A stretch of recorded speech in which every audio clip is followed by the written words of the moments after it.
Hi, I'm Karen Slobod, and I'm going to take you on a tour of trends in design and urban planning that are revitalizing cities in Europe and the United States.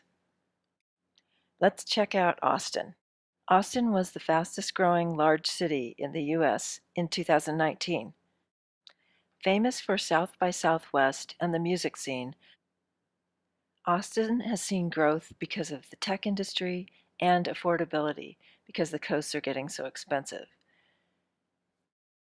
The city of Austin also did a very cool thing. When they moved their airport further outside of town, they created a vast open space in the center of Austin, and they decided to plug in a slew of new smart planning features. The Mueller Market District is a mixed-use development with homes, shops, eateries, offices, green space, a 30-acre park with a lake, jogging trails, and an open-air amphitheater. The park hosts a farmers market and a food truck court. The signage and architecture in the Mueller district is well thought out. This supermarket literally has a cool design, as the shade structure on top helps in the summer months. The district has a number of sustainable features, including bioswales and complete streets. There's an innovative children's museum in the center called the Thinkery. There's also a performing arts center in the neighborhood and a film studio. Mueller also has a number of vertical mixed-use apartment buildings. These have shops, eateries, and services on the ground floor and housing or offices above. This combination is a really powerful urban planning tool, and I'll talk more about it in a little bit. Speaking of housing, Austin has done a really unusual and remarkable thing. They've created an area called Community First Village, which is a 51-acre development that provides affordable housing for folks coming out of homelessness. The development has a number of community amenities, including 5 outdoor kitchens, a community cinema, a market, an organic farm, a family health resource center, walking trails, and woodworking shop. Some of the homes are created with 3D printing. Like Austin, Berlin is super popular now. It's surpassed Paris as the most visited tourist destination in Europe. When the Berlin Wall came down in 1987, the demarcation zone land between the East and the West was opened up, and it wasn't empty. It was filled with old brick warehouses, railroad tracks, and now it was accessible and nobody owned it. So artists moved in, claimed it, and created some very interesting hybrid spaces. The largest of these is Raw Friedrichshain. The 12 acres have been adaptively reused as artist studios, galleries, a performance stage, skate park, swimming pool, outdoor cinema, cafe, and a climbing gym with an outdoor tower. When I was there a few years ago, we walked into the shell of a brick building in the evening, and there was a guy in top hat and tails spinning LPs from the 20s, and folks were jitterbugging. These kind of spaces that are hybrid activity and cultural centers are springing up all over the place, and they are transforming life in a lot of these really popular cities. In some ways, they are replacing fashion malls as a cultural destination, because if you don't know what you want to do, you can just head towards a cultural hub and you can find something of interest and some food to eat. The city of Berlin feels like a hive of activity. Besides the cultural hubs, some of that energy comes from the street life. The streets are filled with trams, buses, bikes, and folks walking on the wide sidewalks. The multimodal street design is called complete streets. Another reason for Berlin's hive energy is this very interesting thing that the German government did. Germany put very high tariff rates on imported goods, which has the effect of having Germans buy less generally and shop local. Many of the city streets in Berlin have very small shop spaces on their ground floor, which allows cottage industry to take a chance and create a product line of maybe only 30 or 40 products for a season and see how well that sells. These are called micro shop spaces or pop-ups.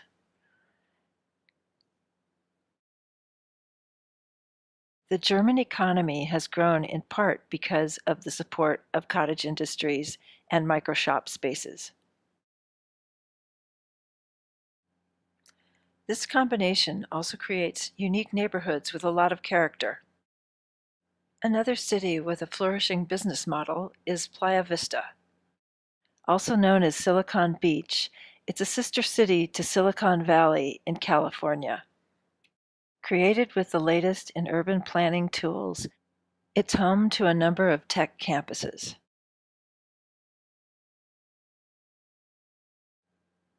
There are walkable, complete streets, pocket parks, plazas, and shade structures.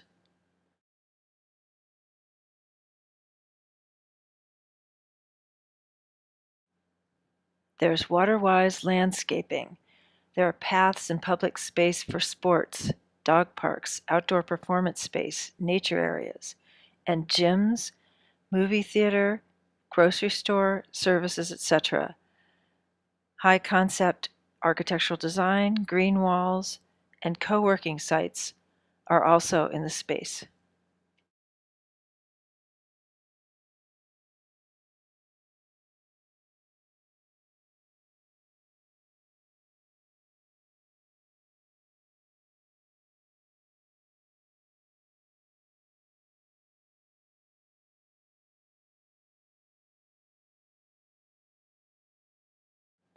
YouTube and Google have tech campuses here.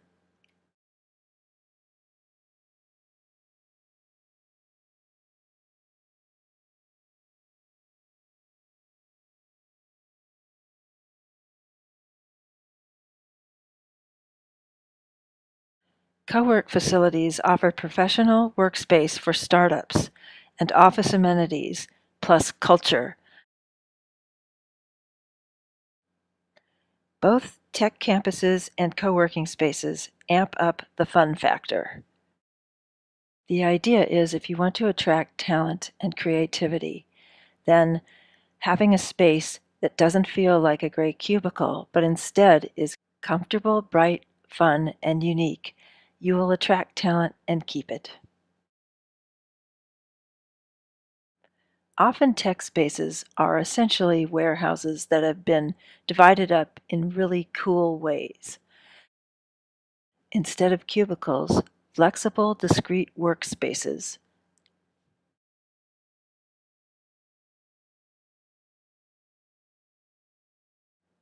Bright accent colors and cool materials.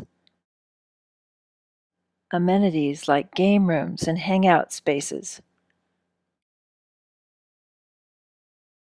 This is a WeWork space.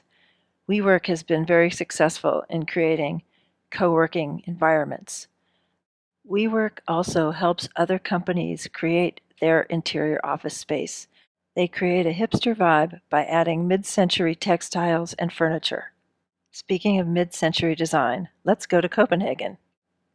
Intellectual property like design has always been a driver for the Danish economy because they don't have extraction industries like timber and oil. So the Danes decided to invest in people themselves as the natural resource they wanted to develop. There are a high number of universities in Copenhagen and a high number of startups. Like Danish furniture, the city of Copenhagen itself is well thought out and very functional. Transportation is multimodal and lots of Danes get around on bikes. This elevated bikeway is called the Bike Snake. It's got great design, and I can tell you it feels a bit like flying to ride on it. Not only are Copenhagen's bikeways a great form of transportation, they're also a tourist attraction.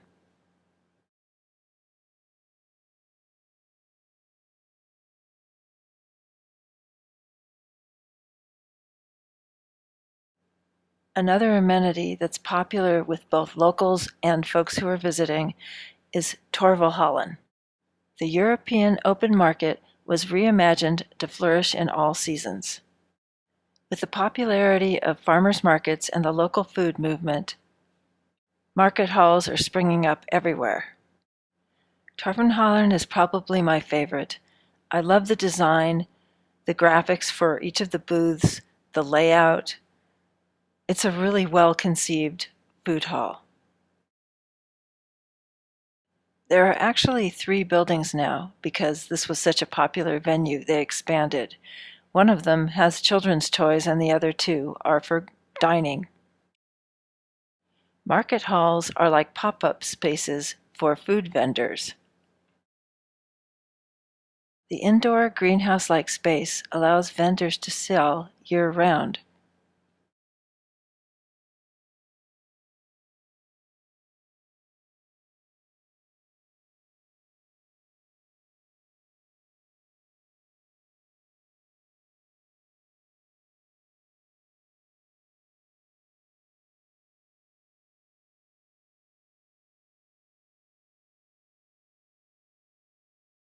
Here are a few examples of some other market halls.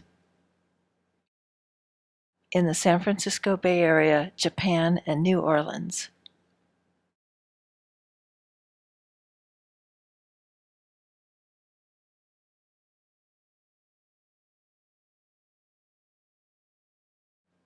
Portland is another city known for its food.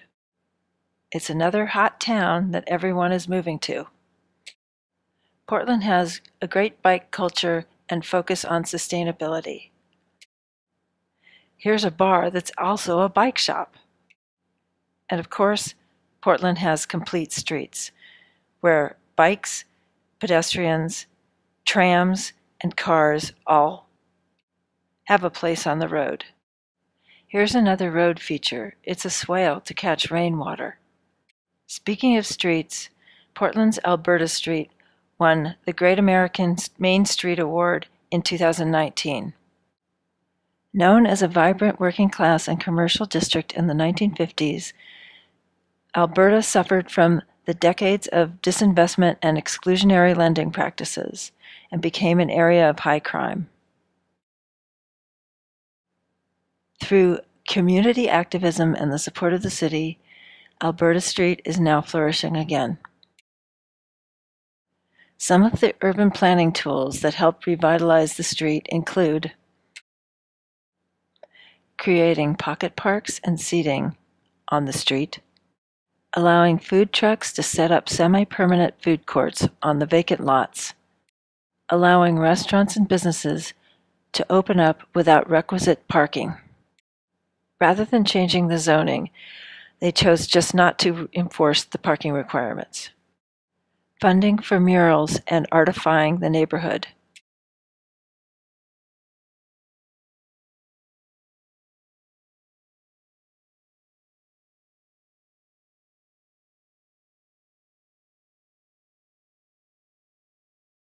The city gave permission to a developer to create a tiny house community on one of the corners. All of these interventions have brought the street back to life. The city offers matching grants to property owners and businesses. 23% of businesses are minority-owned and 60% are women-owned. The one downside is that what was a working-class neighborhood is now not as affordable. Portland planners know that housing is an issue, and they are addressing it by zoning for tons of vertical mixed use. There's some really inventive architecture and cladding. My favorite building is One North by Holst. The balance of the articulation is fabulous, and it actually feels like it's reaching out to give you a hug. Like many other cities, Portland is using vertical mixed-use development to create walkable, lively streets like in Europe. Portland has one other great advantage. In the early days when the cable cars were running through the city, the zoning of the day allowed for businesses and shops to be located near each cable car stop. This creates a grid of small cultural hubs throughout the city. That early zoning means that each neighborhood has an active center,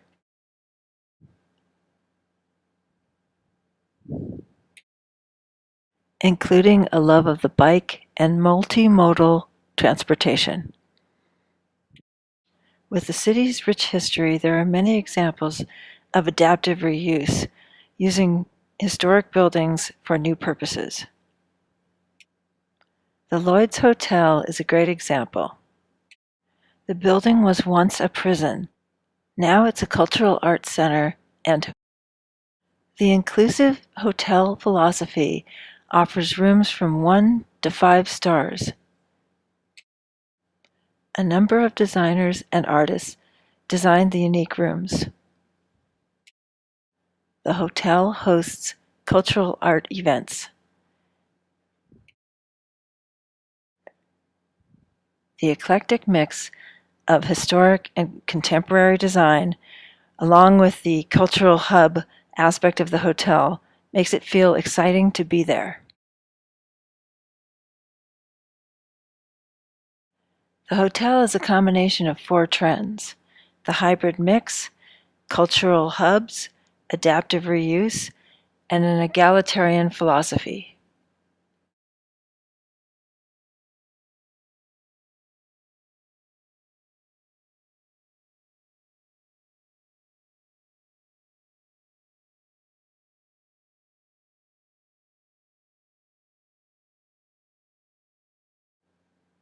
Here are a few more examples of adaptive reuse, which gives new life to older buildings and preserves the special character of cities.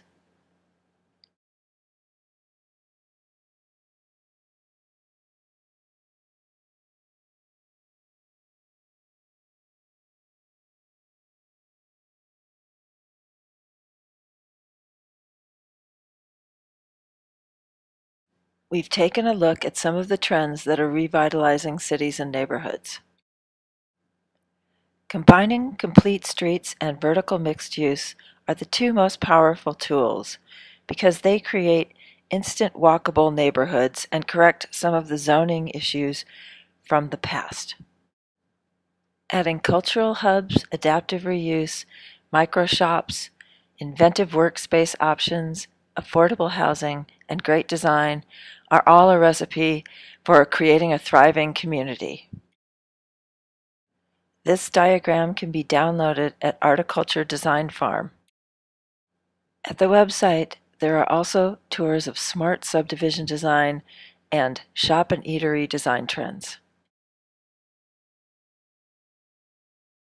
Thanks for joining me on this tour. Hope to meet you on the street.